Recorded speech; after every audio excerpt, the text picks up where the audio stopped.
일단은 강사 양력부터 소개해드리겠습니다. 이번에 강사하실 분은 권주혁 박사님이시고 국제정치학 박사이십니다. 서울대학교 인상공학과를 졸업하시고 그리고 민간기업에서 39년 근무 후 은퇴를 하셨습니다. 그리고 전북대학교, 강원대학교 이제 초빙 교수를 있으셨고 그리고 육군본부 군사연구소 연구위원을 3년 동안 하셨습니다. 그리고 제8호 명예 해군이시자 제87호 명예 해병대이십니다. 그리고 전 세계 136개국의 군사 박물관과 전적지 답사를 도셨고 그리고 엘리자베스 여왕으로부터 대영제국 훈장을 수원을 받으셨습니다. 그리고 군사서적 10권을 포함해서 20권을 저술을 하셨고 권주혁 박사님을 모시겠습니다.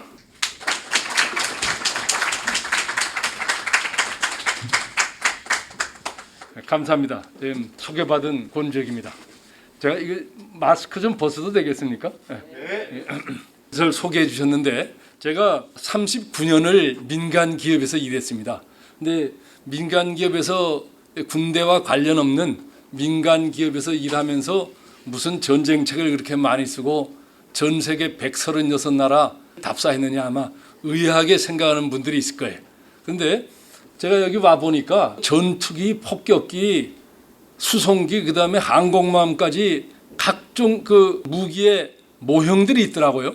이게 어디서 사온 게 아니고 단장님이 만들었다는 그 얘기를 듣고 제가 깜짝 놀랐어요. 그러니까 막 그렇게 생각하시면 되겠습니다. 현대 들어서 기습작전의 성공과 실패, 어떻게 하면 성공하는가, 어떻게 하면 실패하는가, 그 교훈에 대해서 실제 작전을 예로 들어서 이야기하려고 합니다. 그리고 항공 기습작전의 본론에 들어가기 전에 기습작전이 그 예를 들자면 여러 개 있습니다. 그중에 대표적인 거 성공한 것과 실패한 것, 그거를 제가 예로 2개를 골라봤습니다.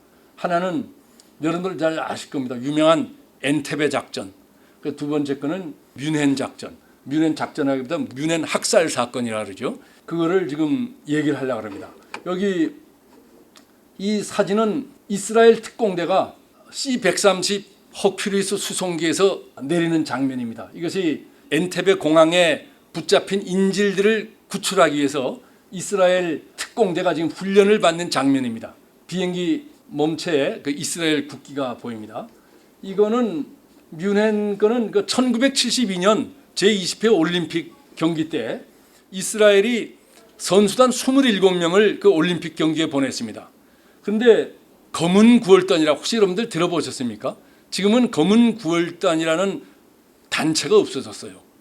그 검은 구월단이 이스라엘 선수들이 묵고 있는 선수촌을 기습해서 선수 11명을 학살했습니다. 인질로 잡아가지고 나중에 9명은 죽이고 2명은 선수촌에서 죽이는 그런 침통한 그런 그 사건이 일어났었습니다. 그런데 이 뮌헨은 실패했고 엔테베는 대성공을 했습니다. 대성공을 한 그 엔테베 작전, 이스라엘 특공대 엔테베 작전에 나가는 그 이스라엘 특공대원의 자세에 대해서 그 책에 나온 걸 저 빨간 줄로 쳐놨습니다. 이게 뭔가면 제 91페이지의 내용입니다. 책 제목은 엔테베에서 90분입니다. 90 minutes at 엔테베. 91페이지의 내용에 빨간 줄 쳐는 걸 보면은 그때 이스라엘 특공대원들 약 100여 명을 위에서 선발을 했습니다. 선발을 할 때 특공대원들 중에 전부 자원을 했어요. 자원을 했는데 그 특공대원으로 선택받지 못한 대원들은 좌절감에 우는 그런 모습이 책에 적혀 있습니다. 서로 특공대원이 되겠다는 거죠. 근데 이 특공작전이 아주 위험합니다. 4,000km를 날아가야 되는 거기 때문에 성공할 확률이 상당히 낮았어요. 만약에 실패하는 경우에는 적지의 한가운데서 아무리 특공대원이 용감하다 해도 이 머릿수가 있는데 대다수의 적군에게 둘러싸이면 전멸하는 거죠. 그런 특공작전에 요원들이 전부 자기를 보내달라고 지원한 겁니다. 간단하게 그 2가지 작전을 좀 비교를 해놨습니다.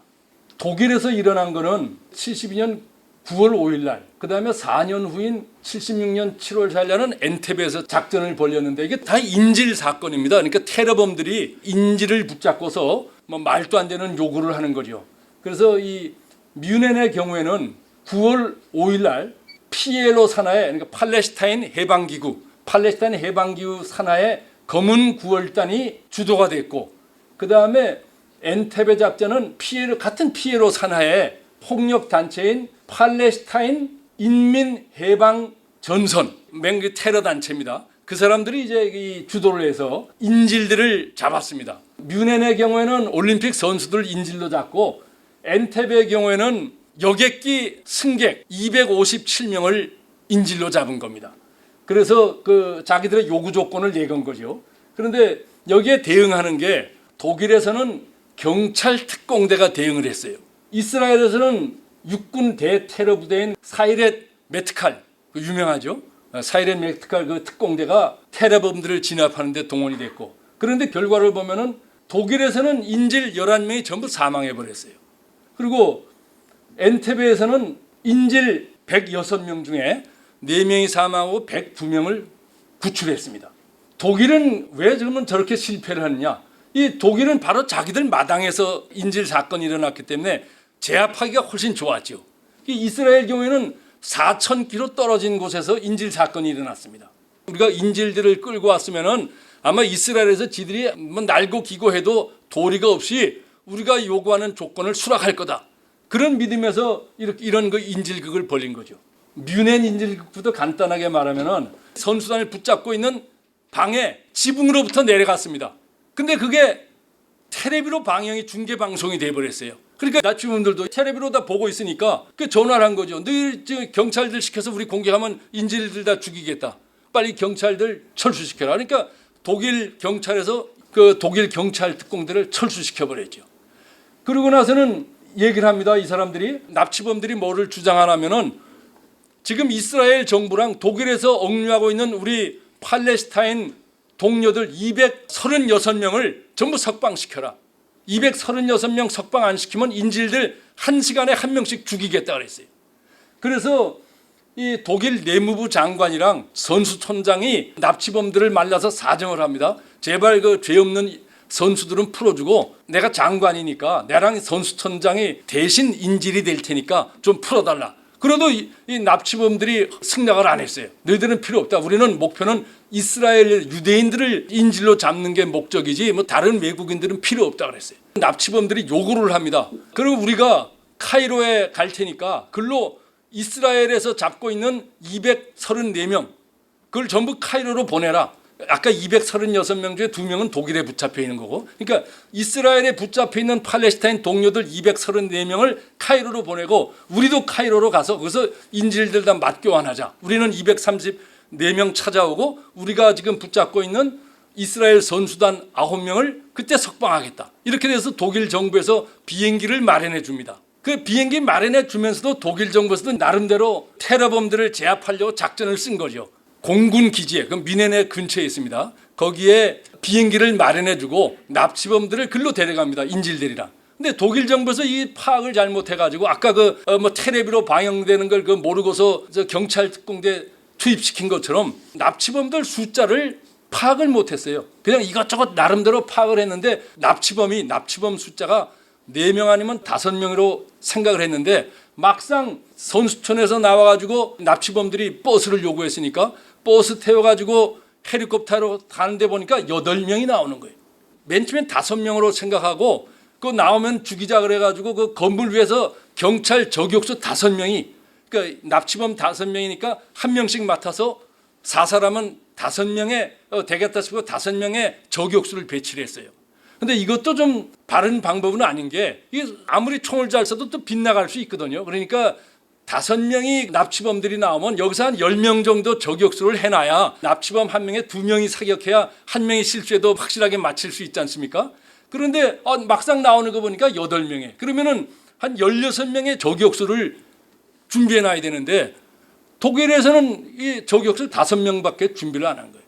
또 보잉 727을 준비해놓고 납치범들이 인질들 9명을 데리고 그 비행기를 타도록 해놨어요. 근데 인질범들도 머리가 똑똑해 놓으니까 우리 비행기 탄 다음에 우리 또 포위하는 거 아니야 싶어갖고 그중에 2명만 우선 상황을 파악하기 위해서 비행기로 올라갔어요. 올라가 보니까 비행기가 조용해. 야, 이거 우리가 함정에 빠지겠다. 난 내려왔어요.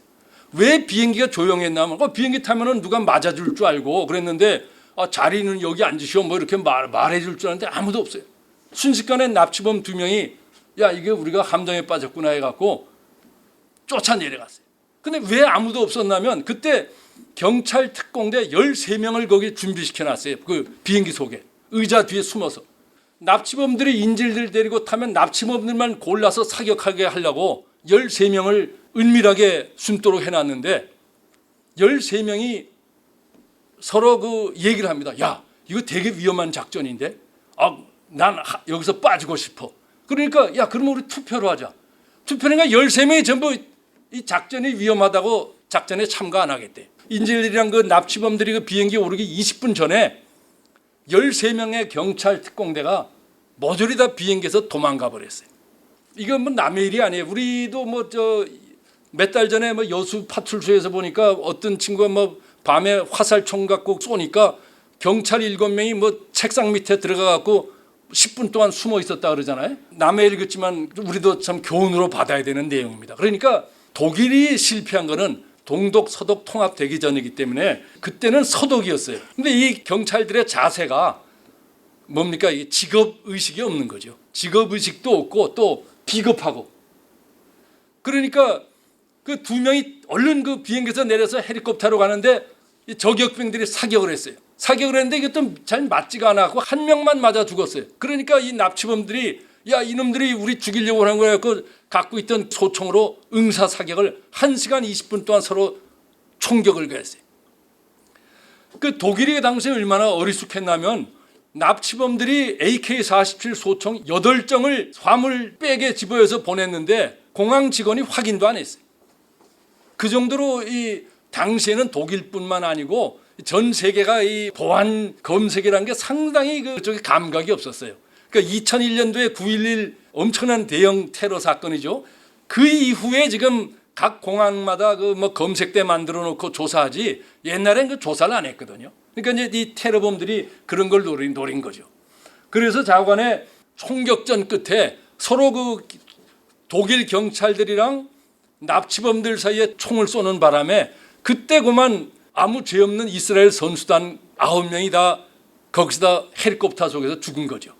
아까 그 처음에 그 헬리콥터 부서진 거 사진 나오지 않습니까? 그 사진입니다. 72년 9월인데 72년 5월 8일 날 무슨 일이 있었냐면 이스라엘의 벤구리온 공항에서 또 이 검은 구월단이 이번엔 벨기에 비행기를 납치를 했어요. 그래서 이스라엘의 벤구리온 비행장에 갖다 놓고 또 인질극을 벌였습니다. 그때 이스라엘에서는 어떻게 대응했냐면 아까 사이렌 메트칼 특공대가 비행장에 있는 여객기 안에 정비공 옷을 입고 몰래 들어갔어요. 그러니까 이 납치범들은 정비공들이 들어오는 줄 알았죠. 근데 이 정비공들이 들어가갖고 테러범 4명인데 남자 2 여자 2인데 남자 2은 즉석에서 사살하고 여자 2명은 포로로 잡았어요. 그때 그 지휘를 한 사람이 바락 중령인데 그 양반이 나중에 이스라엘 수상이 됐습니다. 그 다음에 그 바락 중령 밑에서 특공대원으로 납치범들 제압하다가 부상을 입은 벤자민 네타냐후 중위는 그 사람도 나중에 수상이 됐어요. 그 이스라엘 이 수상들을 보면은 테러범 잘 잡은 사람들, 특수부대 출신이 많아요. 또 군인 출신이 많고.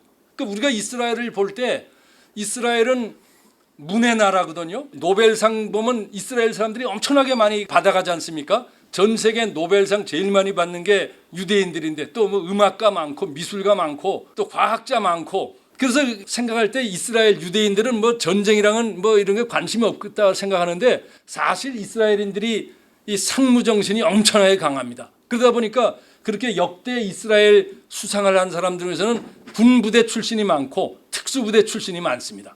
수상됐다는 사람 있지 않습니까? 네타냐후. 여러분들 아마 관심 있는 분들은 네타냐후 바로 전에 이스라엘 수상이었어요. 이 사람. 지금 수상 말고.